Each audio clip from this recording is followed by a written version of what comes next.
Heidi ho, everybody. How's it going? Working out the kinks. This is the first live stream on the Phil Marks Out YouTube channel. I'm joined today by my guy Lincoln Hawk, and of course JJ Alexander from the Full Circle Radio Network is here joining me for a festive holiday Phil Marks Out live stream that hopefully some people watch. I don't know, this is my new channel, so expect zero viewership, and hopefully the replay does well. JJ, Lincoln, how you guys doing? Doing well, my guy. Doing very, very well. That's amazing. You guys all caught up on Stranger Things or what? Yep. Only took me one day. Good. Yeah, I was going to say, you better be, because that's what the fuck we're talking about here. So, ladies and germs, this stream, hit the like, hit the subscribe button, and yeah, we're grinding away here on this new channel of mine, Phil Marks Out, and so we have some drama to talk about when it comes to Stranger Things season 5. We have some reactions to some of the bad acting. Maybe not even that, but there's a lot floating around about the bad acting, and we're going to cover it all. We're going to cover the first 4 episodes of Stranger Things 5. Just going into this, were you guys excited? Did you guys do rewatches before? We can start with JJ. Like, did you guys do a rewatch of this show before you jumped into season 5, or were you just coming into it dry, like, fuck it, I'll just watch the new season? Like, how were you prepared for this? Were you excited, or were you like, I don't really like Stranger Things? What are your feelings like going into this season? So I was semi-prepared just because the wife and I kind of like, we watched episode 1 of season 4, like probably like the first month it came out, and then like shit just got in the way and we kind of forgot. And then we were like, when I saw the announcement, I'm like, oh, season 5 is starting up soon. I'm like, we need to catch up. So literally the week before Thanksgiving, like we just kind of banged out every episode over the course of the week. So we were like, the second it dropped, like we were just about ready. We finished season 4 on Thanksgiving night, and we started season 5 on Black Friday and finished up, 2 nights later. Hell yeah. What about you, Lincoln? Were you like, did you rewatch seasons 1 through 4 before going into 5? Didn't do full rewatches. I'm not a huge rewatch person on a lot of different things. I'm a big clip person, so I found a couple of videos and I went through some of the episodes myself, like some of the key episodes that I remembered, and just kind of hit the highlights to refresh like the main big parts. Yeah, dude, I'm a big like non-rewatcher of stuff as well. Like, I don't rewatch, but Stranger Things, when it comes to these shows that I gotta wait like 3 years for a new season, yeah, I definitely will rewatch. Do you guys think that's too long of a gap, that 3-year wait or however long it was for the new season? Was it 3 years? It was a long ass time. I don't know if it was 3, but it was like how many years? It felt like 2. It felt like an eternity. Is that too long or what? I didn't think it was. It was definitely a huge gap. I just kind of got used to huge gaps when like what was it? Since Breaking Bad. When like Breaking Bad had that mid-season break on the last season, when that break was literally a year long. I kind of got used to that shit after the fact. So 2 years really like didn't bother me. I liked how in the show they actually were like, yeah, it's been 500 days. So at least they're not trying to act like it was next week. Yeah. So, before this whole season kicked off, right? This whole Stranger Things 5, there was accusations that David Harbour and Millie Bobby Brown there was like some drama on set, and he was accused of bullying, and then people started digging up stuff from his past, and he's into all this crazy shit as far as like taking girls on boats. This is all allegedly, and he's got all this shit in his past about like some girl fell out of a window at his apartment or something. So people are digging up all this stuff and trying to accuse him of all these things. we have this. The Duffer Brothers responded to Millie Bobby Brown, and this is just like before we kind of get into reviewing the show. I think it's just important to cover this stuff a little bit here, but they responded to the bullying claims and said, obviously you understand I can't get into personal on-set matters, but I will say we've been doing this for 10 years with this cast, and at this point their family, and we deeply care about them. So, nothing matters more than just having a set where everyone feels safe and happy. So it's like they're not saying shit did happen, but nobody's really saying stuff didn't happen either. Variety confirms, I have this here, that Millie Bobby Brown indeed filed a complaint against David Harbour. Netflix conducted an investigation, which was later resolved. It also reports that Netflix may have planned the premiere in a way that served as damage control for David Harbour. And it's like, in what way? I know he stopped doing media, but they were like hugging and shit at the premiere and everything like that. So when you guys heard about this drama, like, what was your initial thoughts, or do you even know, are you even up on this stuff? Like, were you like, oh no, the show's doomed, or like he's essaying her? People were just so doom and gloom about it. I'm like, damn, they've known each other a long time. It's not like out of nowhere he's just treating her like shit. No, man, and I think some of that goes with the reason I'm on the fence about the break is kind of the same thing in that, David Harbour's obviously an older gentleman compared to Millie Bobby Brown, and she's getting into, an adult phase of her life, and people change, people relationships change, and dynamics change with people. So I think that was honestly more than anything is probably, it's not the same dynamic because she's more of an adult now, and that changes things between people. Like, my nieces and myself, or kids to parents, however you want to look at it, man. People growing older changes things. No, it's a great point, right? Dude. What about you, JJ? Yeah, I think as far as it went, I think the complaint probably came from, Millie, getting older, and Harbour was probably still treating her like a little kid because he was so used to treating her like a kid, and she took offense to it. That's just a theory from me. I also think that over the past 2 years, I think Harbour might have gotten a bigger ego and had to put himself in check because, thanks to Stranger Things, he was getting, he got to do the Violent Night and the sequel for Violent Night. He's now part of the MCU. Like, he really, he's getting bigger roles, and he's way more recognized now than he was from season 1 of Stranger Things. So he probably got a little big for his britches and needed to be put in check. And, it's personalities clash at times.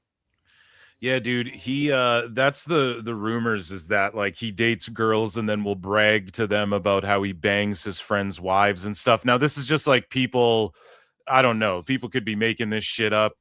Who knows if like these people who claim this shit even ever went on a date with him, but all of these stories started coming out, and it's like, I don't know, man. They were hugging each other at the premiere and everything, and I know that they're actors, but at the same time, like, I think it got a little blown out of proportion, and I think you guys both have like really logical takes on it there. Sources with knowledge of Stranger Things have confirmed to Variety that there was an investigation into Millie Bobby Brown's bullying. And here's the thing. With the bullying and harassment, it's like once you go to HR, even if you're like, oh, fuck, maybe I shouldn't have done that after, whatever the fuck, like, it'll get blown out of proportion in Hollywood. And that it was resolved. PR experts suggest that the pair's chummy red carpet exchanges at the Stranger Things season 5 premiere were meant to send a message that the cast is united and that the show is bigger than any one person. I think they accomplished that much, Yeah, no, definitely, man. And that's the whole thing, dude. When you have that's a pretty big core cast of characters, more than you see in most things. Yeah. And you're gonna have people that clash, you're gonna have people that don't get along at certain times. So I think it's just par for the course. Yeah, and so Millie said that she always felt safe on set with David Harbour, sees him as a true father figure in her life. So like, there you go. I mean, I think it's all good. And then I think I have one more on this here. I think I have them like hugging on the red carpet and whatnot. We might as well check it out. Yeah, so here's them like at the premiere. I mean, getting the message across clearly with this video. So,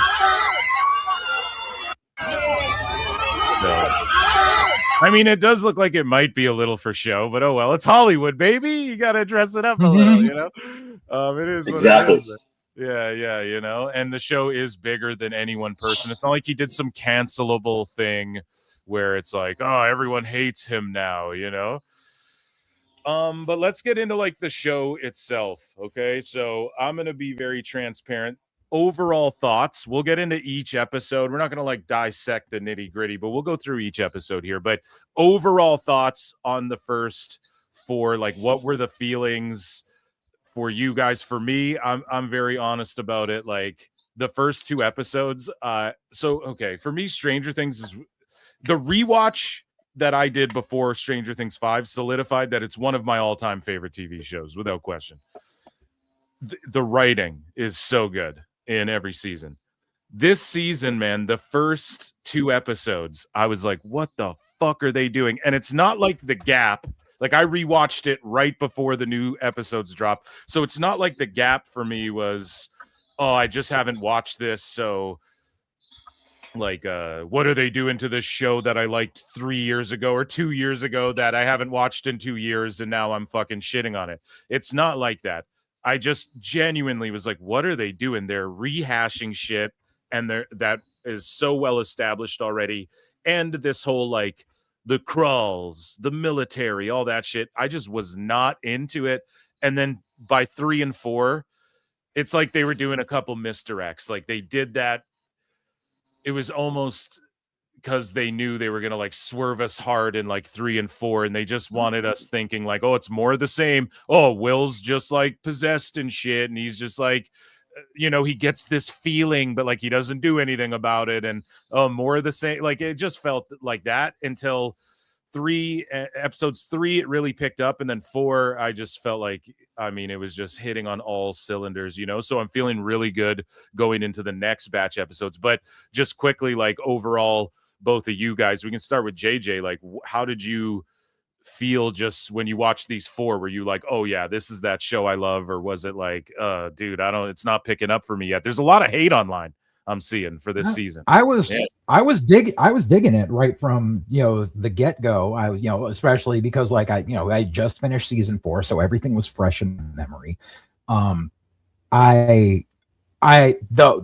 My gripe about episode 1 was the younger kid they got to play younger Will, because obviously they couldn't go back or they couldn't de-age him enough. I just here can I don't mean to, the opening scene of episode 1, I fucking did not like it, dude. I was like, what is this, like Steven Spielberg presents Stranger Things, or like like Disney present like the CGI over the faces when they're younger? I don't like that shit. Sorry, go ahead. Exactly. But I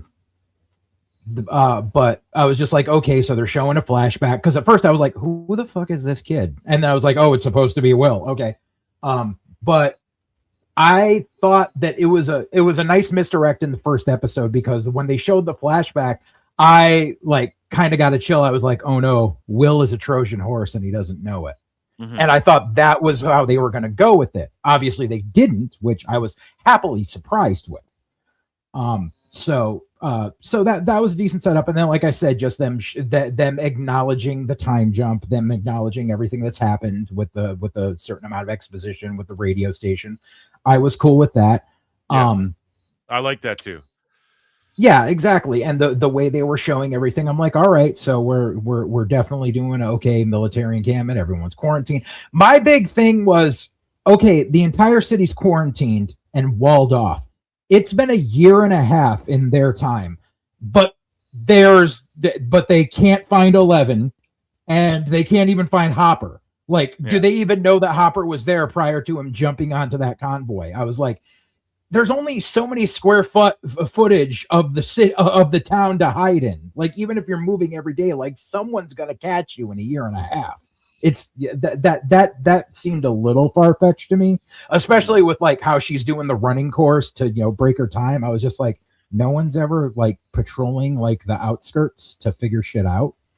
That kind of that was the only like small gripe I had about like continuity, but I was still digging the way things were going. The only moment in the series, well, in the first episode, probably, I think it was either episode 1 or episode 2, where I just got super pissed, and I actually texted a few of my friends and I said, can I get one running sci-fi series that I like that doesn't have Linda Hamilton fucking shoehorned into it. I know. Like, I like Linda Hamilton. Yeah, I like me Linda too. Hamilton. I think she's a good actor, but I'm really tired of we need to throw in Linda Hamilton playing a version of Sarah Connor into fucking everything. I know. And here's the thing. I don't think she's that good of an actor in this show for some reason. People are roasting Millie Bobby Brown. We'll get into that in Noah Schnapp, but I'm like, dude, Linda Hamilton's the worst in this show. That's just Like, me. I love her too. I don't mean to be a hater. Right, but I just had to deal with her infiltrating Resident Alien for 2 seasons. And like now that show's over and it's like, well, let's put her in Stranger Things because it's 80s and we gotta give people 80s fucking member berries. Lincoln, where are you at on this all? You know, man, I agree with JJ on a lot of what he said. I consider myself a pretty intelligent watcher, which can make things unfun for me at times. But I liked that they did throw some misdirects in there because the way it was setting up in episode 1 and 2, I was just thinking to myself, all right, A is going to happen, then B is going to happen, then C is going to happen, then D is going to happen. And I just could see, could foresee everything that was going to happen. And then we got to A, B, and C, and then we got thrown off at D. So that makes me super happy in that they were leading to a lot of things and like giving you this is an idea of what's going to happen and making it predictable.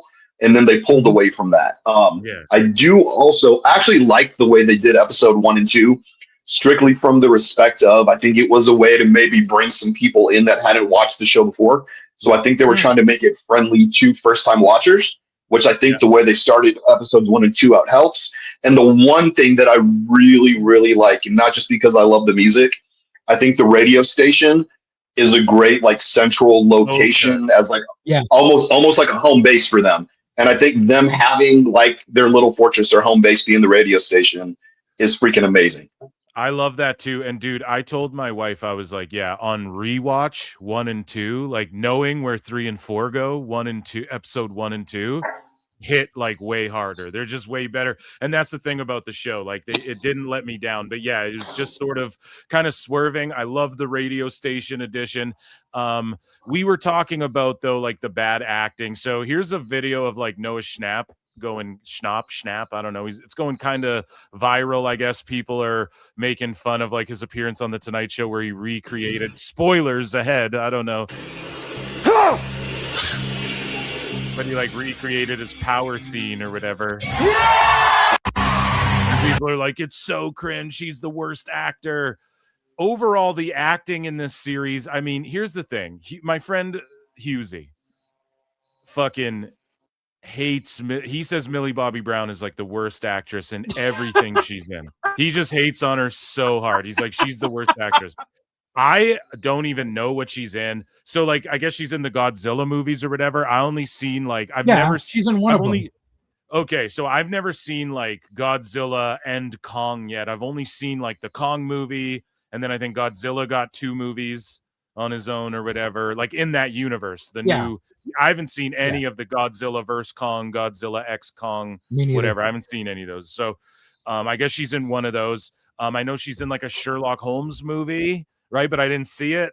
So is she that bad of an actress? Like, I just thought the whole thing with Elle is like, she's raised in a lab, so she's weird and she doesn't really, so like, that's why she's purposefully acting this way to get across like it's a lab rat kid. Is that what you guys are picking? Like, is she that bad in other movies and I'm just not seeing them? No, man, she's playing the part well. I've seen her enough, not obviously in person, but I've seen enough videos of her in real life, and it's not her all the time. She's obviously acting, like you said, like a lab rat kid, and she's supposed to be weird and awkward. What are you doing with those videos there, Lincoln? What are you? No, but yeah, what were you saying? She's just like a lab rat kid, basically, right? She's just like man. She's supposed to be she's supposed to be awkward and laconic. That's what it is. Yeah, right. Yeah, and then what about like Noah Schnapp? Do you think he's that bad of an actor? I will say this. He does play boyish, and like here's the problem. They're all playing young, even though they're older. They're still kind of trying to play young, which is what they're supposed to do, and it is a little cringe because physically they're older. I get that. Like, not even cringe, but it's just like it lost a je ne sais quoi, like a little charm There's like it's less charming that they're not all kids, you know. But Yeah. the thing with Noah Schnapp is that when he's doing like the possession, when he's getting possessed and all that shit, I'm like, he's acting pretty good here. I don't know what people are freaking out about. Maybe I'm just sweeping for the show because I love it so much, but I'm like, he's not that bad of an actor, you know? Like he's supposed to be playing like younger than everyone else. He looks fucking older than everyone else. So I get it's a little cringe, but what do you guys think about his performance on point? I dig the things that they're doing with him. I know some people are like, oh, he seems whiny or yada yada, but I can see the motivation for where it's coming at. And I think he's delivered some really good line deliveries in the past 2 seasons when, you know, he's trying to express what's going on. The one thing is that I think has dragged on far too long, point that obviously we know we're going to get. It seems like they're like waiting for like this aha moment to do it when they really don't need to, is for Will Byers to come out of the closet. Yeah, well, did he not? I mean, it's not even like an aha. Like, I think the audience knows. Like, we are smart enough to piece it together. Right. But I think in world you're talking, like, he needs to come out to Mike and Dustin and all of his friends. Someone, right? At least Robin. Someone. Like, Yeah, and I understand, like, which we have Robin to look at knows. it. Robin knows too, but again, like, just say it already, you know? It's like someone fucking address it already. Yeah, I get what you're saying. But it's also very hard when you have to look at the aspect of we're still in the 80s. It's a different time. And that's what a lot of younger viewers may not understand. Like, you know, we're Gen Xers. We grew up in the 80s. I don't know about I did not. I grew up in the 90s and the early 2000s. Oh, okay. But I'm in the fucking old. 80s though, dude. Yeah, I grew up in the 80s and 90s. I'm with you, man.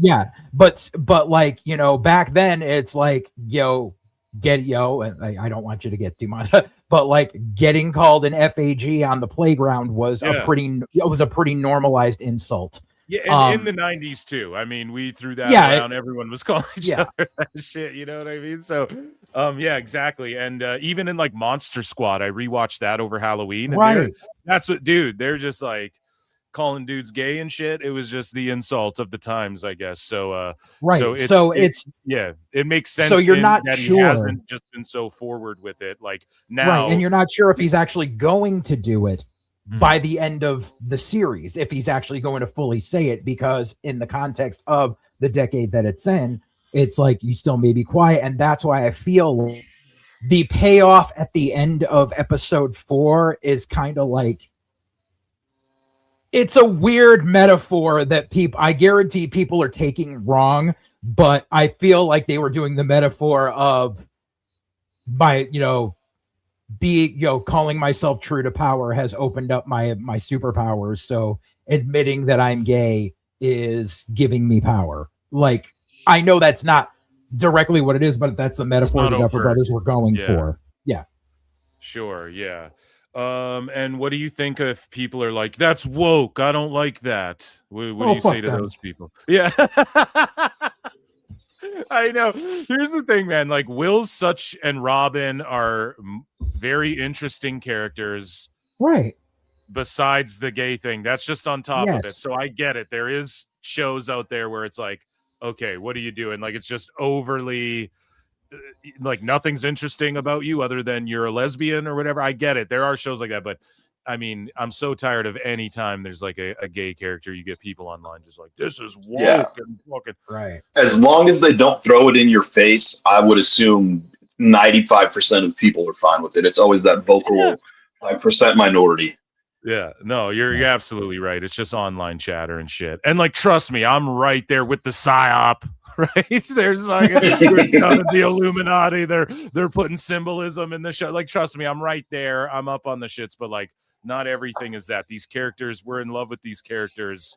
It's like the least it's not that it's not interesting, but it's just like Will's plight. He's struggling with the fact he was the first. And this is, oh God, we're gonna get to it when we get to episode 4. Or I could just point it out right now. We're talking about Will and his powers, but Will's plight is like he's struggling with coming out, and he's struggling with this thing of in like a time where that's not so common, and he's struggling with this thing of like, dude, I was the first, like Vecna, I was his first. So in a weird way, Will is number one. He's one's one because now he's tapping in to like L spoilers. He's tapping into like Vecna L powers through the fact that he like it like bled off onto him or whatever. They'll give us a better explanation. We all kind of understand it. Like he was Vecna's first. He can see through the Demogorgon's eyes and all this shit. So of course, like, why don't I try and embrace this and control this fucking thing or whatever it is? And yeah, there's also an underlying metaphor there of Vecna as the predator and Will being the predator's first victim who has to deal with the trauma of it. Exactly. And so and I just love how there's just all the little things that line up. Like, Vecna was number one as well. Will is one, and now he's like one with this new set of powers. So all the kids that Vecna's fucked with like that, can he teach them to do this shit? I think we'll get a Stranger Things season 2 or like series 2 rather. I don't mean it because they just call them like Stranger Things 2, Stranger Things 3, Stranger Things 4. They don't call it.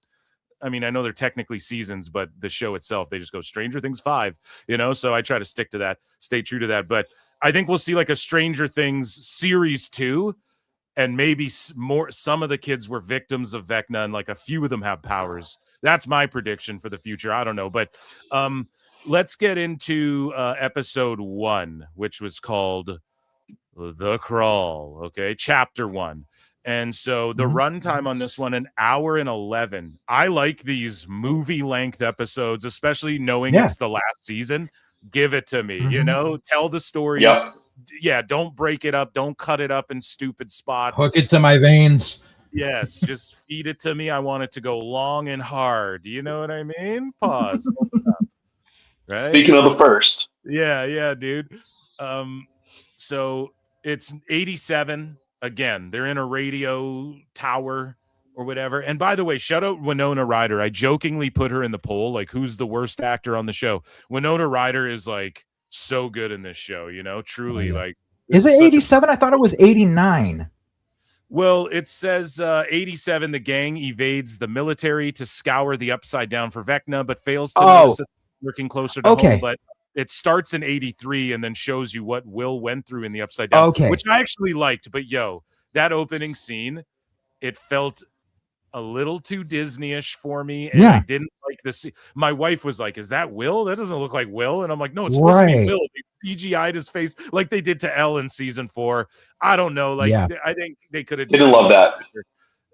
It just looked weird for me, but it was like, I love that we got the explanation of what the fuck Will did when he first got there. Like, all we ever saw was he found his house and he's like hooked up to the fucking, he's like got that thing attached to the xenomorph, the Upside Down roots or whatever trapped on his face. And they're at the radio station. They're using it to fucking like tell each other code and all of that. Rockin' Robin, she's like out in the open. Well, more out. She still kind of hides her lesbian relationship, but she's more out in the open, and she's embraced herself. And and then like the town shut down and the military's like holding it down. They put like a metal thing like through where the earth split.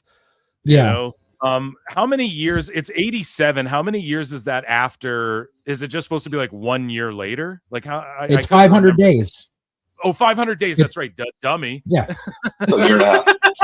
Stupid idiot. A dough on that one. But yeah, so it was 500 days, and yeah, man, I liked some like the radio stuff. I enjoyed all that. I didn't like when like Millie Bobby Brown, was just training out, or I guess 11. She's out there training in the bush, basically. No one's found or looking for Hopper. I'm assuming the town doesn't even know he's alive and shit. Right. And the vast majority of people, they can't find Elle, but they can, you know, like tracked her down like crazy in the season before. I'm with you there. The military holding the city down and keeping it enclosed, I'm all for that. But then like when they start to explaining the crawl and like they go, I can't remember, I think it's episode 1, might be 2, but they like go into the like basement of the radio tower or whatever. Yep. And then they start breaking down like, oh, this is our 300th crawl. And we're like, and they're these like military, I don't know. I was like, what are they doing? It kind of started losing me there. And I was just, I just wanted to see the adventure, the walkie-talkies, the bicycles, you know, all of that shit. And instead they're like full-fledged, we do this crawl, we get in and out. We've been in the Upside Down so much, in fact, that boring. I'm going to this quadrant over here. Snooze fest. I was like, man, that's too much. These are like, these kids weren't in Nam and shit, but they kind of were.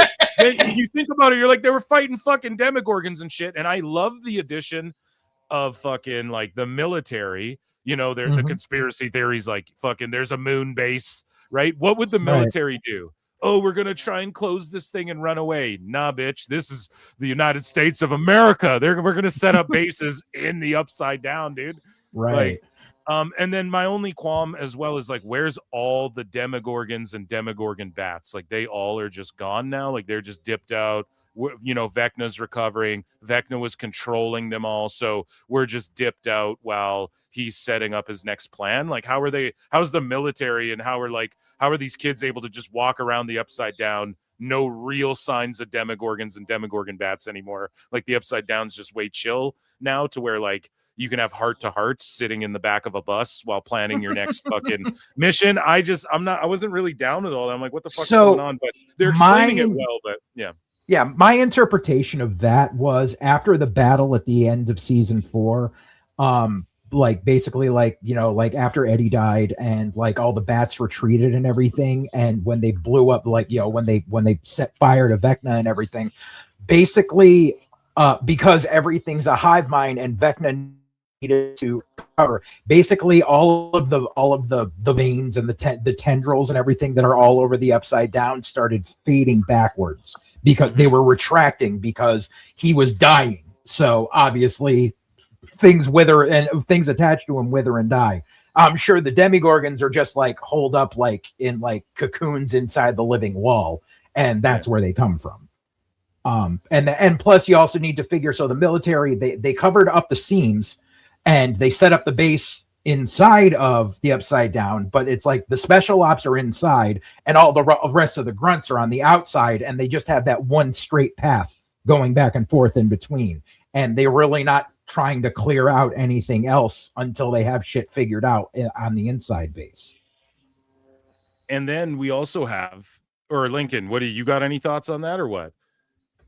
No, nothing real wild on that. I think you guys are 100% on point as far as a couple of things don't make sense. Like you said, just being able to hang out in the Upside Down, I think it would have been different had they showed, like, obviously there's, you know, a base there, but I think if they would have shown more of that early, it maybe would have taken some of that away. Yeah, like during the montage of like Rock and Robin explaining the town, maybe they could have shown like, dude, soldiers were in there cleaning shit out. It's sort of retreating, you know, like exactly. They could have maybe just shown a bit of that. I get it, but I mean, it wasn't like egregious or anything. I was just like, what the fuck? I felt like going in the Upside Down's like you're on a timer now of how long you're alive, right? Like that's sort of you know, the perception of it. But I guess Will was able to survive, but also we learned like Vecna's using him for something. Also, it should be noted that Murray is like a smuggler. He's like smuggling them in supplies, and that's the perfect job for him, dude. He knows he's been on like a few missions like this, and hell, he smuggled Hopper back from Russia or whatever. So he's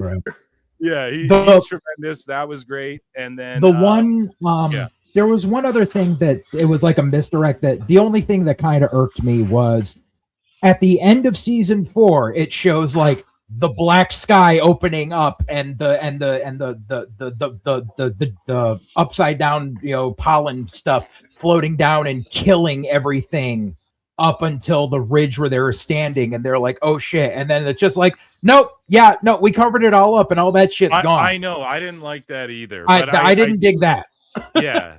No, I'm with you on that. Who knows? Maybe they quarantined that hill or something. But something it should be noted too, Dustin is like, he's full blown like walking in the path of Eddie. You know, he's Yes. like, I'm Oh, yeah. wearing this Hellfire Hell Club yes. shirt. I'm gonna get my shit kicked in by the bullet. I love that as well. That's like the right direction for his character, and it's not the Dustin we know, and it's not even in a way to make him like he's this badass, sexy guy who's just too cool for school. It's not even that. It's more like he just don't give a fuck anymore, and it's like exactly. yeah. It's awesome. That's great for him. I'm curious about his girlfriend though. Like he hasn't brought her up, and I know season 4 maybe that got. What was her name again? Susie. I think maybe that. Yeah. He's not allowed to see her. But I mean, her and Argyle are just like non-existent thus far in these first 4 episodes as well. But I'm sure they'll show up. Like apparently everyone's coming back. We saw Billy in the flashbacks. Who knows if they like filmed new shit or if that was just stuff they already had filmed. But like the girl who played Barbara from like season 1 was at the premiere and shit. So I'm down if they bring everyone back. I just hope they don't do like and there's rumors that that like Eddie's gonna be in the show and whatnot. So I hope they just I saw a theory where Well, go ahead. What's the theory? I forget who. I think it might have been Heavy Spoilers did a whole theory about how they think Barb and Eddie and all of them are still like alive in the Upside Down and just like stuck in the hive mind, like pressure, with the tendrils down their throats, like the other people, but they haven't actually been fully killed. Like I hope they do. That's what I thought. I just hope they don't do that. Like deaths matter in shows and right. movies. Just like all of a sudden at the end, everyone's alive and everyone's happy again. Like no, I would hate that. And there's already a lot of that in Stranger Things. Like think about it. The majority of the core, like this is what they do brilliantly in Stranger Things, and this is a testament to how well written the show is that. Like Bob, they introduce Bob gets killed off. Eddie, they introduce Eddie gets killed off. Even Billy, he's introduced in season 2, but then in season 3, he gets killed off. But in season 1, he's still a pivotal role, but it's sort of like the B story. He's like the B monster they got to fight at the end of that. And then like in the 3rd season, he's like the main or I guess sort of the B monster as well. But at the same time, he's like a big part of it, but he ends up dying. And they do such a good job of introducing these characters that good, bad, or indifferent. You care about them so much. And then they kill them off. But like Finn Wolfhard ain't dead yet. You know what I mean? Like the little Sinclair girl hasn't died. Will hasn't died. Joyce hasn't lost a limb or anything. So they've done a good job of like protecting all. And like Hopper, he's survived everything. So they do a good job of like not killing people off or like teasing a death. So I think when like Barbara's dead and shit, you gotta stick with it till the end. Maybe one of them is still alive. Okay, I'll go with that. But all of them, I don't know. But yeah, and then Dustin gets his shit kicked in. I can't remember if it's this season or this episode or the second episode. He gets his shit kicked in. No one can find him. He misses the crawl. They go on this crawl. Everyone gets separated. That was 2, I believe. Yeah, they're off to the races. Speaking of episode 2, the vanishing of Holly Wheeler. So we're introduced to a new actress. I don't even know the actress's name, the little girl who plays Holly, but she is not the same girl who played her throughout the other seasons of the show. And she is Mike and Nancy's little sister, who we've seen throughout the show, like growing up, but she's never really been like a prominent character. And what I liked about her inclusion in this is like, at what point does she get in the mix here? Like she's been there in the background. It only makes sense that maybe someone younger and more impressionable than this original group of kids gets preyed upon by Vecna and whatnot. And Holly's been there this whole time. Now, the girl who plays her, I think, does a fantastic job. She's a little kid, though, and looks like she has fucking lip filler already. It bugs me. But she is. That's Hollywood. That's just the makeup artist, man. That's just the makeup artist on set. No, I know. I'm just joking. But I like that Holly's now like in the mix. Now the one thing I'm going to point out I didn't like, though, is that you have the Stranger Things crew, and they've dealt with people being possessed by Vecna before. They've dealt with Will getting a feeling. I've got a feeling, ooh, and that tonight the mind flares, fucking shit up, and like he doesn't tell anybody about. Like he kind of hid it for a lot of it, things like that. And so they've had to pick up on these things along the way. Now Holly has this mysterious, and some of these other kids have this mysterious best friend who like obviously was going to be Vecna, Henry, whatever you want to call him. It was obviously going to be him. We could all tell. Not that that's a bad thing. But hey Phil, how does she have this best friend, like this imaginary friend, and like weird shit's happening and they don't piece together like, oh, maybe Holly, like, they come to that conclusion, it seems like, after they're doing crawls and they're looking for Vecna, and maybe they're all just convinced Vecna's dead, and that's why they don't think anything of this. I don't know. It just seems like they would not be so, especially with everyone, like you see in the one episode, they're all living in the Wheeler's house as well. Like not living, but they're all having sleepovers. Like everyone's welcome. Yeah. It's like an open door. People are trying to get on their feet. Some of them have been staying with the Wheelers for a long time. And basically they're all in this house together, having each other's backs because like, we've dealt with the Demogorgons and Vecna and the Upside Down, and we're not going to lose anyone again. And we've been through this so many times. We're all just camped out together. You would think that one person in that house would be like, oh, Holly has a fucking weird imaginary friend that's really vivid and telling her creepy shit. And we've known about it. Like, here's the thing. If they were all like, I didn't know about your imaginary friend, that'd be fine. But Mike just, the first time he interacts with Holly on screen, he's just like, oh, are you talking about your Mr. Diddlesworth or whatever? Your imaginary Mr. friend? What's it's like, yeah, Mr. What's it? It's like, yeah, come on, man. None of you guys fucking picked up on like, that could be Vecna or I don't know. I just thought that was so like, it's right under their noses. I think the motivation of that entire synopsis of the plot is that everyone else is so ensconced in trying to scour the Upside Down, trying to find Vecna, that things like that just seem mundane. It's like, it's my little sister and she has an imaginary friend. They're not thinking anything of it because they're not putting two and two together.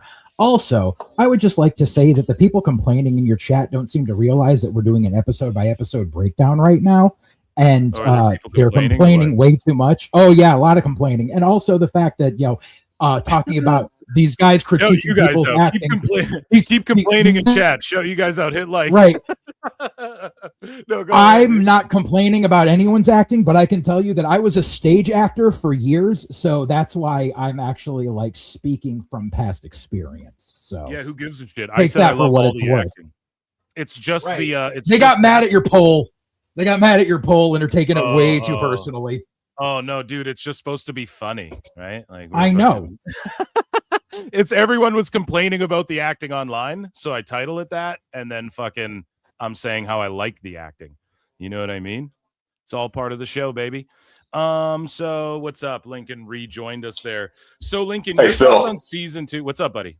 No, I was gonna say, man, one of the things like you guys were saying about Mr. What's It and about how he just kind of, people know who he is. I think that could have been fixed so easy, and I don't like how they didn't do that. Like, they just could have had Holly talk about Mr. What's It one time earlier for 30 seconds, and somebody just say, oh, your imaginary friend, and then it's nipped in the bud, and it's not an issue anymore. So I think that's like an oversight that could have been easily fixed. Yeah, that's all I'm saying, too. It just seemed like, I think they felt like they had covered that with the parents talking about it, and they thought that was like the Band-Aid for it. Yeah. No, that's cool. And then it's either episode like 3 or 4. Holly ends up like she's in like the Vecna dream world, whatever the fuck, right? And so that I think by like episode 3 is when she goes to the the Upside Down, whatever Vecna's doing in her mind, and she's like living in this house alone. And he's like, beware of the monsters that are out there. Like, I'm not the creepy monster. There's other monsters out there, type of thing. And it turns out to be Sadie Sink. And that shit ruled too. Like, just when they connected that dot of like, oh, she's in this coma. She's been in this dream world the whole time or whatever. Like in Vecna's, it's not like she's in a coma. She's in like Vecna's, or she is, but it's like she's in Vecna's, whatever the fuck this world he created, the Nightmare Land, whatever, the Freddy Krueger. A lot of people got triggered by like the season 4, how they took a lot from like Freddy Krueger and whatnot, or was that season 3 or 4, whatever. No, it was 4. They even had Robert Englund there playing Creel. And that was the whole point, guy. It's like, yeah, of course they're taken from, they pay homage to, in this season, I noticed in the first 4 episodes, they pay homage to Evil Dead a lot, which I like. Yes. So with the chainsaw spot and all of that. And I do like how the series just jumps right, like Stranger Things 5 goes right into the action, which I like. But I'm not sure, is there anything else from episode 2 I'm like skipping over that was important? I know Joyce was like, she's refusing to put Will at risk, and she's like very hovering over him and protective of him. And then Robin's, and I liked seeing the team up of like Joyce, Robin, and Will. Like every season you get these duos or trios or quads split up, and you get different dynamic between people. And I loved like the Robin getting to know Will, and like with Joyce, and like she might be influencing him wrong. I thought that was brilliant as well. And I like all that. I don't know if there's anything else I'm skipping over from, like we Dustin meets up with the crew and they give him shit, and he got his shit kicked at the start of the episode. I think the only other thing it's more background important than anything else is that in episode 1, and you see it a little bit in episode 2, how you're starting to see in particular the dad in the house when they're all staying there, when he says like, is this over yet? And you're starting to see that like fracture in the house and how it's affecting like their broader personal lives. And I think that, I was just again, like, when is he going to get killed? Important. Yeah, exactly. It's not crazy important, but I think, for the overall world, I think that's a nice little piece to throw in there. Yeah, absolutely. So episode 3, the Turnbow Trap. Okay. Or chapter 3, whatever you want to call it. The Turnbow Trap. So what goes down in this episode again? Is this the one? Yeah, that's the image there where they chainsaw the hole, the perfectly fucking shaped up hole, perfectly cut to a T hole in the ground. I was like, that's kind of hard with a chainsaw. Like if you had like a bandsaw, okay, but a chainsaw, that's kind of too articulate. Yeah, now that was a real. I don't know if anyone else, but there was a nod there that I got right away when they were building that trap, and that was a nod to the movie Suspiria, which I really fucking dug. Yeah, so Holly in episode 3, Holly's like, she's exploring this world. She discovers there's this fucking like a canyon or like a cave that Vecna will stay away from entirely. We learn about this wall either in episode 3 or 2, I can't remember, maybe it's even fucking 1, but there's like a wall in the Upside Down, and everyone's like, Vecna's behind it. I've seen theories like, oh, that canyon is like where the fucking wall is, or wherever the fuck it's gonna align with something important, and like we're gonna learn why Vecna can't mess with something about that canyon. They're gonna find like whatever it is in the real world that directly aligns with it, and there's all these theories being thrown around, but either way he just won't mess with them there. And that's where Sadie Sink, Max, I'm trying to think of her name. You got to remember the actors' names and the fucking character names. Yeah. So Max is hiding away in this cavern, I guess, cave / fucking canyon, and she's just like sneaking around this dream world, keeping an eye on Holly, brings Holly in, convinces her like, hey, we're gonna beat this guy and get out of here. And I love the speech she gave. That might have been in episode 4, but we're kind of jumping around here. But the speech like Max gives, and then when she lays out the options, like you either fight like hell to get out, or you accept your fate, or whatever, she tells her story, and then at the end she's like, I chose 2, like I just accepted my fate and I'm just hanging out here, but now you come along, now we can get the fuck out of here, like you're my second hope here. And now Holly's realizing that her imaginary friend isn't really imaginary, and he's not so nice. And we're starting to discover, just the reveal of Sadie Sink. I don't think that was in episode 3, but fucking amazing. No, you guys like that? How she's in the coma, she's in this dream world. I love that. I liked how they show the music almost getting her out again, jumping to 4 a little bit. I like how they showed how the music has that effect when it's by her bed and it's kind of like her path to get out. I thought that was a nice way to show like how she's attempting to escape.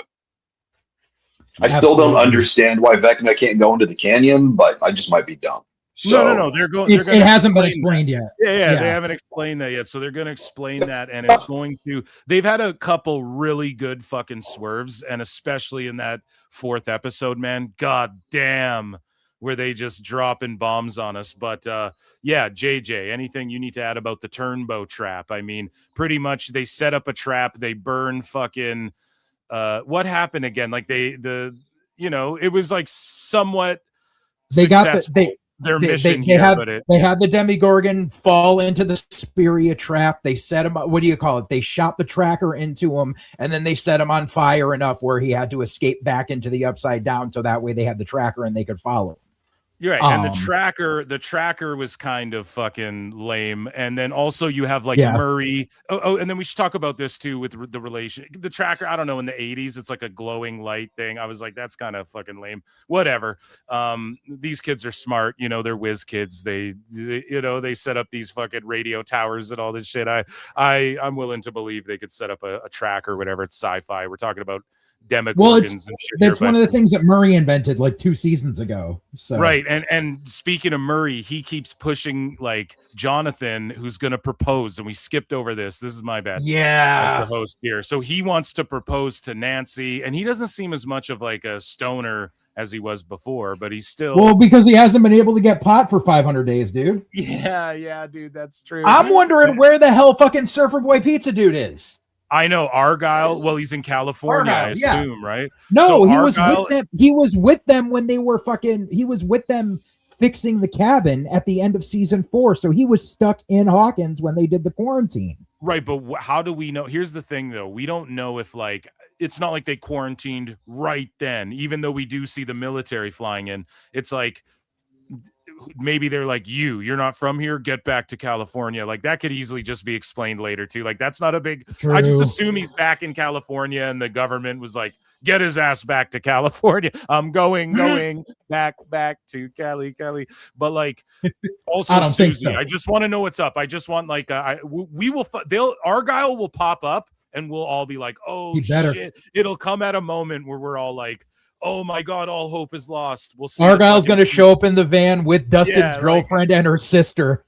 Yeah, exactly. So that's what I can't wait. And her sister too, because Argyle had a crush on her sister. They'll be dating. And he got her high. Boom. Spoilers, exactly. I don't even want to think about that because I didn't watch any trailers going into this either. I'm one of these guys. I don't like watching trailers. I'll watch like 30 seconds of a trailer.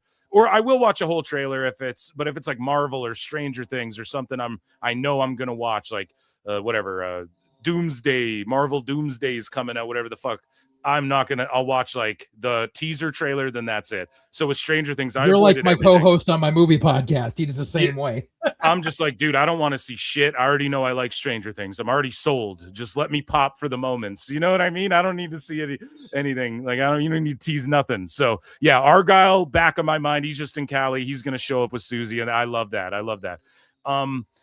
But yeah, so they implant the tracker, and then Jonathan wants to propose to Nancy, but she's obviously more into Steve. Steve, yeah. And Steve and Nancy, I think everybody ultimately wants to see them together. And like in the end, so I like all of that. And so, they plant the tracker in the Demogorgon, and then we get Hopper goes off on that mission. Like they interrogate that guy and like that special forces guy.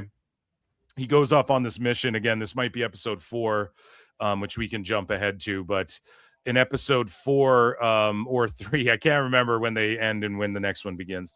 But, the truck that he's in flips and the Demogorgon comes to kill everyone. I think that's actually the end of episode 4. Yeah, that's right. So, yeah, it is. Either way, him and Elle are on this mission and they're trying to figure out what's up with this wall. And these soldiers are down there just like pissing on this wall. And like, obviously it doesn't like fire, but they can't dig through it. She can't use her telepathy and all of that shit to get through this wall. And at some point, Mike, when he talks to Holly, about Mr. What's-It, he reminds her of like a what type of character, like a sorcerer, or that's what chapter 4 is called, sorcerer. But The sorcerer, he's like, yeah. yeah, you're a sorcerer, like you're Holly the Brave or whatever the fuck he calls her. And he's like, you know, this person has magic, like this type of character has magic and can do this and cast shield spells or whatever the fuck he tells her. And then she's in this like upside down dream world. And then episode 4 is called Sorcerer. And then we start to find out about we see more Linda Hamilton, and we find out about 11 has a weakness somewhere, and they start speculating like, yo, the military has Vecna. And I thought that was gangster. I was like, dude, Vecna, not like the military has him. That's never gonna be thought that. awesome. I was like, yo, Vecna's not in the upside down. Like, I started theorizing while I'm watching it. I'm like, yo, what if he's not even in the upside down? He's in the above world, and that's why they can't find his ass, and that's why this wall's up. Like, he won't be behind the wall. I just had that feeling.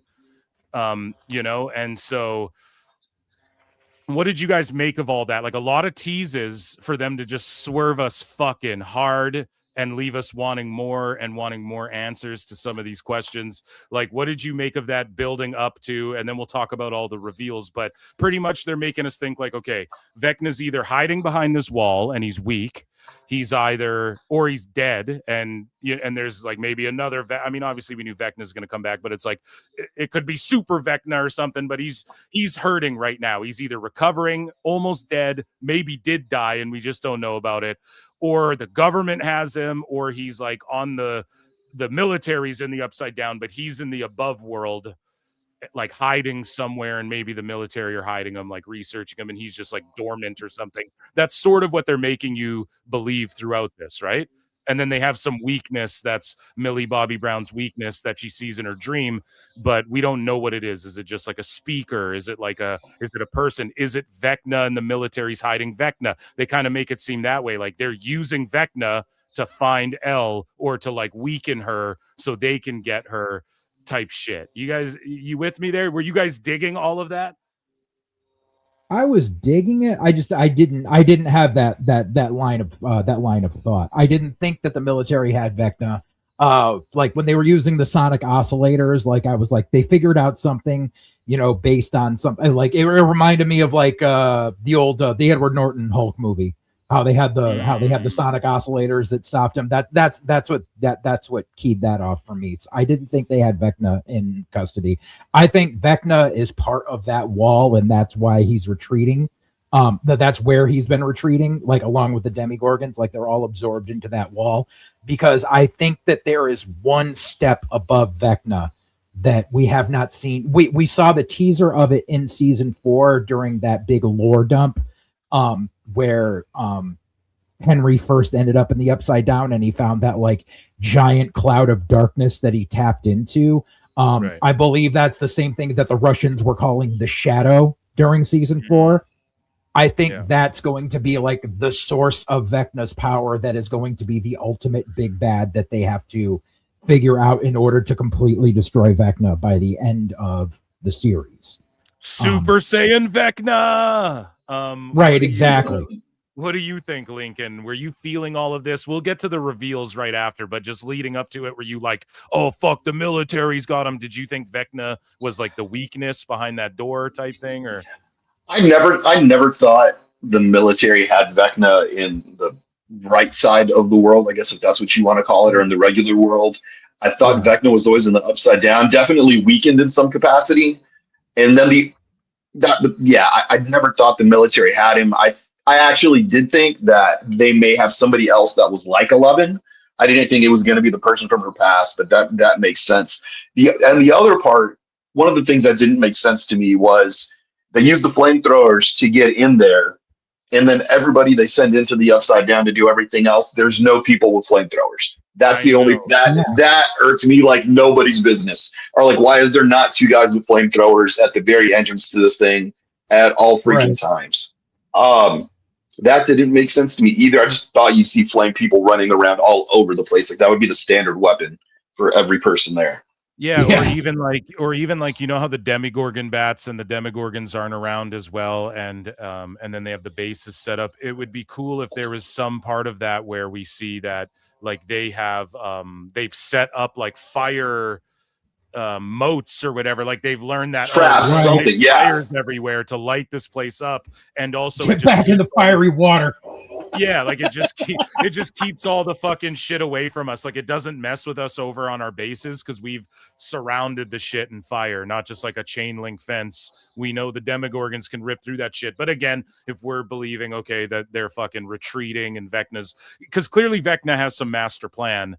But it and we learned that. So in episode 4, they just start fucking dropping bombs on us. So like the Sadie Sink reveal, you know, he won't fucking come in here. He won't come into this canyon. We're gonna fight this guy together. And then you get just out of nowhere, dude.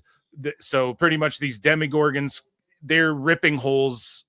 Well, okay, we're skipping over the part where Vecna's getting kids rounded up and they're rounding up children, and the military's rounding up kids because they're looking for El, and Vecna's rounding up kids in their fucking minds, dude. Judas in my mind.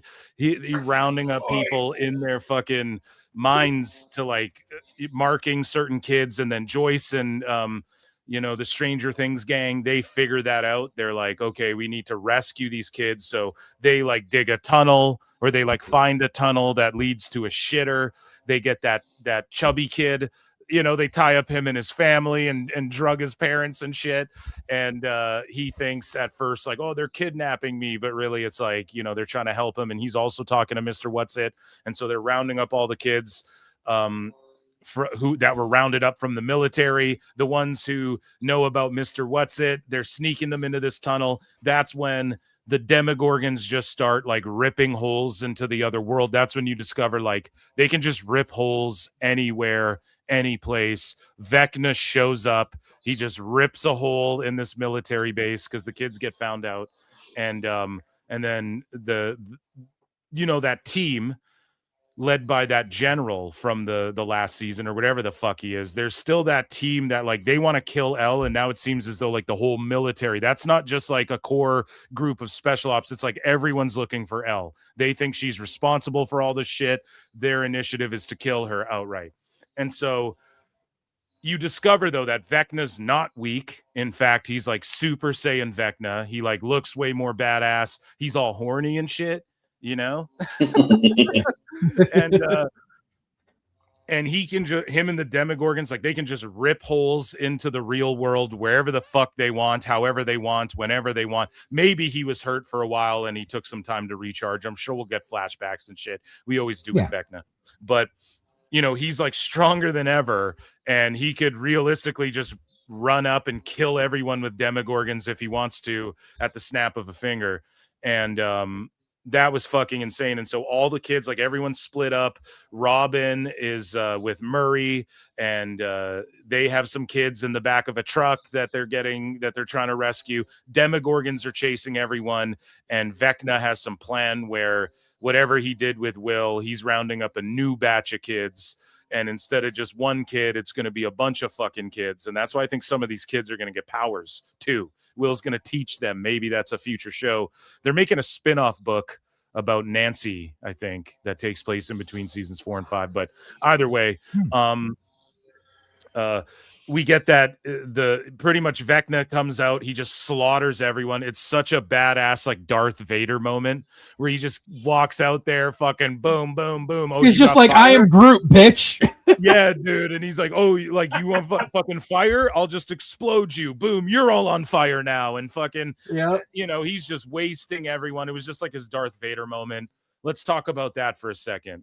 I fucking love that. That was like, oh, this rules. I had to go back and rewatch that scene. That's like one of the coolest shits that Stranger Things has done in any season, was that fucking Vecna scene. What do you guys think? If you want a big bad, you got one. Yeah. Yeah. It was unbelievable. And then the Demogorgons too, they're doing work. Like I think they're killing some guys, or they're chasing people at the very least. And then Vecna goes up to Will and he's like, pretty much in that moment, he sort of inspired Will in a way.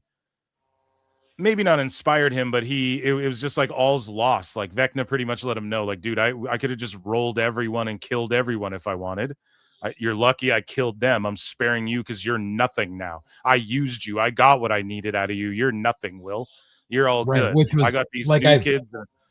Yeah, like I said before, is a huge Mhm. metaphor if you're looking at a molester and their first victim.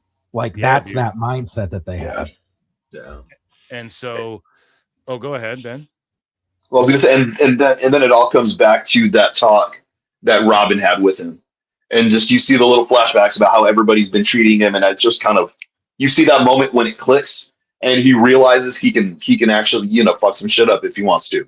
Yeah, So that was a good way to end the episode with him having that realization that that he can be a player in the game and not just have to be that sideline guy that's weak and everybody has to protect him. Yeah, man. And I guess since you already brought it up, so the very last shit you see is, well, one of the very last shits you see is Will. He goes full, he's like, I can just tap into this shit. And then he like has, not only does he have L type power, but you know how Vecna is like so powerful because he has those L powers, and he like refined them over time, but then he like absorbed and became one with the fucking Upside Down. Right. So Will can tap into that shit, and he kind of has L powers. And I don't know, man. The part that popped me so hard was when so all the Demogorgons are like about to kill everyone. The truck crashes, Murray swerves it crashes.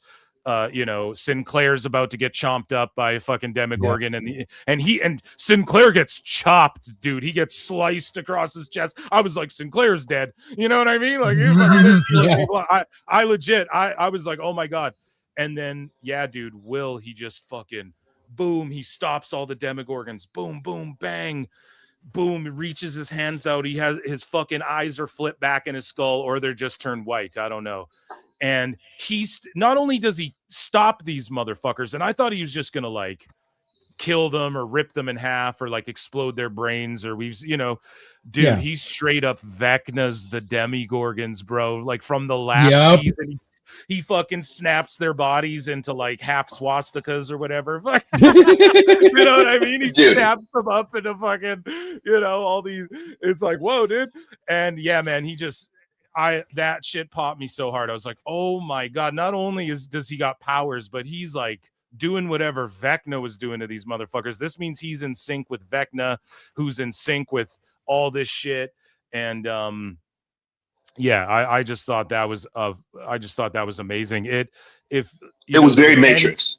Yeah, dude, it was Matrix, and like they swerved you so hard into thinking that it's just more of the same old Will. He gets this feeling, tingles in his neck, and he doesn't. And that's why episode 1 and 2 were set up that way. And that's why we, at the beginning of this show, we were kind of like critical of some things in 1 and 2, but upon rewatch purposes, I think they wrote it intentionally that way to like, oh, you think it's going to be more of the same, but no, dude, we got, we're going to flip everything on its ear here. And I just love that. That was an incredible moment. What'd you guys think of that when Will Vecna'd them, man? 100%, dude. Like I said, it was very much that point where the agents are with Neo and they're like, oh shit, like he can tap in and he can do what we can do, if not more. That's exactly what it was, man. It was also a very good like example of like the hero's journey, in that you get to your highest, you get to your lowest, you discover these new powers, and it just starts everything, a whole new story essentially. So it was great the way they set that up. Right. And especially just with everything leading up to that, it's like they were just about to hit that all is lost moment. And even going forward too, it's like, okay, Will has these powers. Now we need to figure out what to do with them, because now like we can't get Murray to keep bringing us, supplies because his truck is fucked. So we've got to figure out what we can do. And we also have to, it's like, is the military going to try working with us, or are they going to try fucking with us? Like there's a lot of variables left up in the air. It's like, okay, we've got this super team forming, but we need to figure out the ways through it, because not only do we have, it's like Will discovered it and Elle is still there, but now we figured out who was behind the door. Yeah. I'm not sure if Yep. you were about to get to that or not. And well, we're about to, but also Yeah. will like we don't know as well. Can he just tap into that shit at any time, or is it only when Vecna's charged up? Like only when Vecna's around, only when he can sense demogorgons and all this shit? Like at what point? And also, what does the wall have to do with shit? And what's stopping Vecna from which Vecna kind of let you know, like in that moment with Will, I think that said a lot by not saying a lot. Vecna was like, I could do this at any point. I could have just walked through this wall and fucking ate you a week ago, bro. You know, but I didn't. You're nothing. That's why there's a bigger picture. You're just a small part of this thing. And I like, what's to stop Vecna from just fucking showing up in the net? Like, is he hiding behind that wall for real? Is that wall aligned with the canyon, aligned with some energy spot in the fucking real world? Who knows? Right, we're gonna figure all that out, but it left so much to anticipate. Like I can't wait for the next episodes to drop, and it was also just such an epic moment for both Vecna and Will. It was like, again, it's like a double swerve too. Like Vecna has this Darth Vader moment, and then you're like, well, surely you can't top that in any way, and then Will just goes full Vecna and snaps Demogorgons up. Thought that was awesome. Now the other swerve. Now, one of my big, not even complaints, but one of the things every season when I watch this show with my wife, I say, listen, when is that other girl gonna come back who has powers? That girl, like, come on, man. She's not just running around. They're out there trying to kill Elle. These military dudes, they can't find this other runaway who's in this gang. And like, I never hated on the show. I'm like, but she's gonna pop up before this show's done. That girl is going to show back up. I completely forgot about her. I always thought, though, it would be like you forgot about her. Exactly. I always thought because it was like season 2. Yeah, it was like season 2, and it was like a bit story. Like Elle went and got slicked back hair and like a fucking pea coat, and then she shows back up to fucking, you know, and she's like badass Elle, and then she shows back up, and then you just don't see that burglar group ever again, or that like robber group or whatever. But ultimately it's like, if the government's going to these lengths to, you know, to find Elle or to eliminate Elle or just everything that we've seen throughout the show, certainly they'll find this other girl. What was her number? 8, I think her number was 8, I want to say. I don't know, but and maybe I'm off on that. Someone can fact check me on that. But she fucking what's that? Sorry, you sounded all Robotronic, dude. Skynet, Linda Hamilton, fucking. She knows. You did a second ago. I said I'm not. Well, either way, she, yeah, you know, she's been gone this whole time, and so for season 3 and 4, I'm like, yo, when is that girl going to show up? Like, when is she going to pop up out of nowhere and save the day? And I anticipated when we saw her, it would be like halfway through. And I guess maybe we're kind of halfway through the season 5, but I thought it would be like, you know, near the end of the season or like mid to late season, all of a sudden she'd show up when you thought all hope was lost. And she would fucking save Elle or something with her ragtag group, or Elle would be like, I know someone who can help us, because I'm like, they need another superpowered person. So not only is Will superpowered, but, you know, we're trying to discover what this weakness is for Elle. And we see Vecna. So we're like, okay, like obviously he's not the weakness or whatever. Elle fucking opens this door, and, you know, Elle discovers that who's behind this door. Her and Hopper discover. And also Hopper was gonna, like, he had the self-deletion bomb strapped up to his fucking chest and everything, dude. He was going in there like, I'm gonna blow myself up and blow up whatever the fuck is behind this door. And Hopper was like, they did the whole life flash before his eyes, and his daughter Sarah and her battling cancer and shit. They did all of that. And I was like, man, they might just wipe out Hopper now. And again, not killing off the main characters. Hopper had 2 fake deaths now. You know what I mean? Where we thought he was gone for sure. And then it turns out he wasn't. So, and then what happens, man? They open that door, and you're going to discover what the weakness is. And boom, man, it's that girl. They did find her. Your boy Phil was right. Okay. This whole time I was like, wouldn't the military find her? Well, they fucking did. Boom, right? And so they found her. They have the military, and they don't have Vecna, so they're leading you to believe, oh, the military likely has Vecna or whatever. I think they just flat out say that, like, oh, the military could have him. Turns out they have this girl and they're weaponizing her against Elle, and they're like, we're sisters. They had that bond, and they're using her to weaken and find Elle or whatever the fuck and help them with the upside down shit. So who knows how connected to Vecna that's going to be. But it seems like we're going to have like a little team of like, it's like X-Men Evolution, dude. We got Will has powers. Hopefully they rescue 8. And then I think her number's 8. Hopefully I'm not butchering that. And then Elle, you know, they're all going to go fight Vecna and shit. And then, of course, you're going to use the science and the whizziness of the Hellfire Club or whatever you want to call them. And, dude, I just can't wait. I popped so hard as well when that when they showed, like, yo, it's 8. Like, it's her sister is here. That's who they're weaponizing against her. Like, they're tying up every loose end. I really feel like there's going to be payoffs to everything that we've seen in every season before, and that's why Eddie and Barbara and all that. I don't think they're going to bring everyone back to life. Bring me to life, you know, but we're going to get payoffs to fucking everything else throughout. What do you guys think? What did you think, Lincoln, of that reveal? And do you like what I'm spitting here as far as like we got a little X-Men team going on here, you know? Oh, bro, 100%. Like I was saying earlier, I never thought it was Vecna. I thought it was somebody else with powers, not necessarily like who they revealed. I guess number 8. Not exactly who they revealed is what I thought, but again, it makes perfect sense. I think it's perfect. I think you're right. They're building like a little Avenger squad to go up against Vecna, and I think it's perfect. I mean, the best character so far, the biggest hero has been Murray, and now Murray doesn't have the truck anymore, so it's everybody else's turn to do their part and not let him down. You think Murray's been the biggest hero thus far in this season? Bro, nothing happens without Murray doing anything. Yeah, you're right, because man. He's the reason they have all their stuff. And he's the reason, like, Jonathan and Nancy hooked up. He's the reason that if you want to take it back, even he's the reason that Joyce and Hopper like cut through their fucking sexual tension, and it's like, let's just get this shit out. Like, okay, we like each other. And he's the reason that Joyce goes to Russia and saves Hopper, you know. And like, you're absolutely right, dude. He's the reason the town's getting fed right now. It's crazy, man. Yeah, shout out Murray. He just absolutely is the MVP of this whole thing. So yeah, low-key style, man.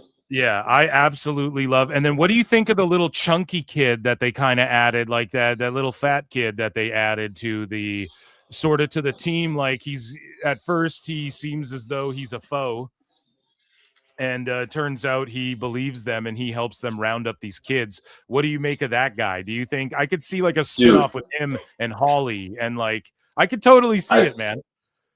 I think he's great, especially with him slapping all the kids on the head when it's their turn to run. Like, you know, he loves that.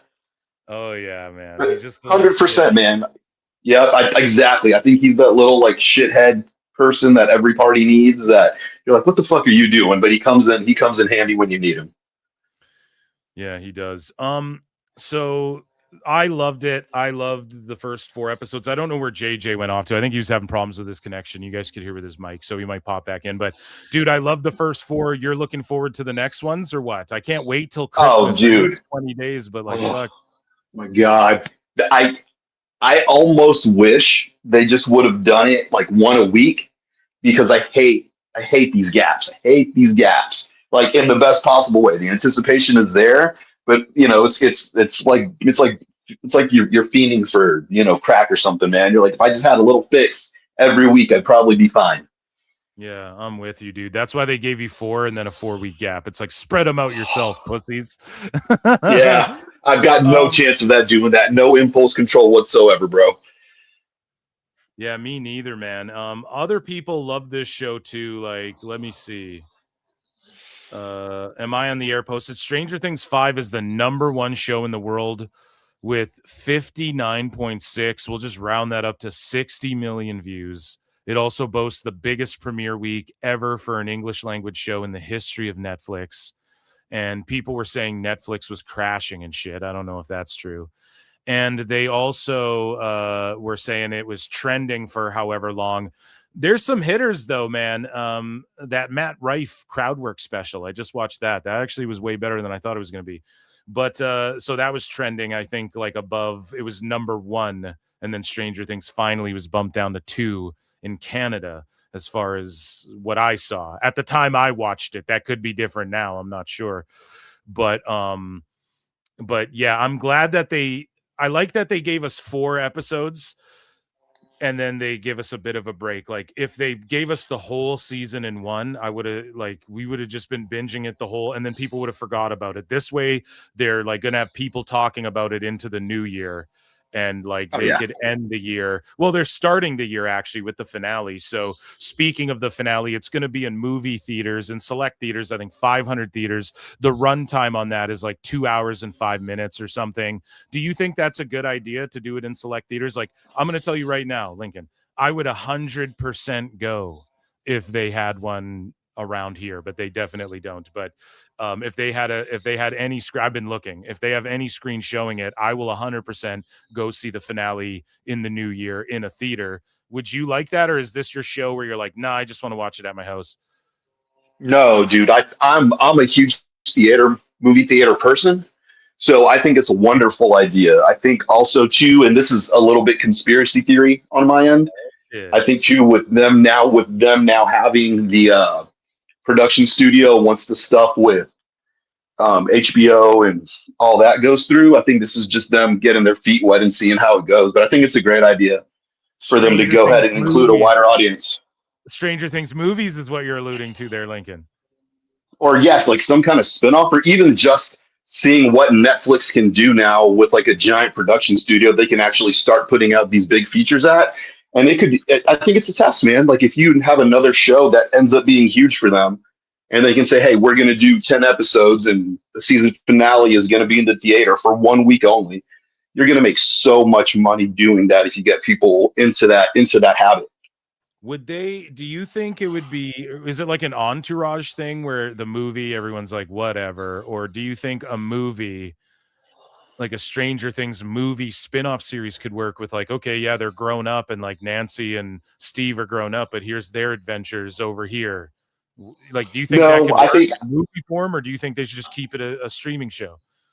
Yeah, I say you keep it streaming, and you do your main events or your season premieres in movie theaters, and you build your viewers up to this is how it's going to go, and I think it's just a way for them to expand the audience out even more.